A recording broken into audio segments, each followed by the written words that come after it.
मनोज जरांगेंच्या हत्येचा कट रचला जातोय आणि यावरनं राजकारणाची पातळी किती घसरतीये हे दिसून येतंय असं मंत्री राधाकृष्ण विखे पाटील म्हणतात।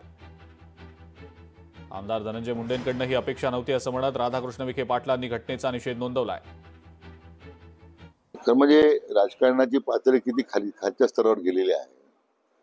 राजकारणामध्ये यापूर्वी जी प्रगल्भता होती, मतभेद असायचे, वैचारिक मतभेद असायचे, आता तर प्रत्येक गोष्ट ही ज्या व्यक्तिगत पातळीवर आणण्याचा प्रयत्न होतो, थेट आता सुपरवायझर मारण्यापर्यंत ते प्रकरण घेतात आहे। मला वाटतं ते निश्चित करावं तेवढं थोडं आहे।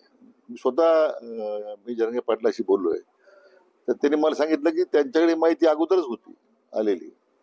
आता पोलिसांना ती सगळी माहिती देत आहेत, काही ऑडिओ क्लिप्स आल्या आहेत, काही त्याच्यामध्ये आता पोलिसांचा तपासाचा भाग आहे। परंतु आपण जे म्हटलं की राजकारणाचं जे स्तर आहे तो एवढा खाली आलेला आहे, म्हणजे आता वैचारिक लढाईच होत नाही। लोकशाही मराठी ऐका, पहा, जागरूक रहा।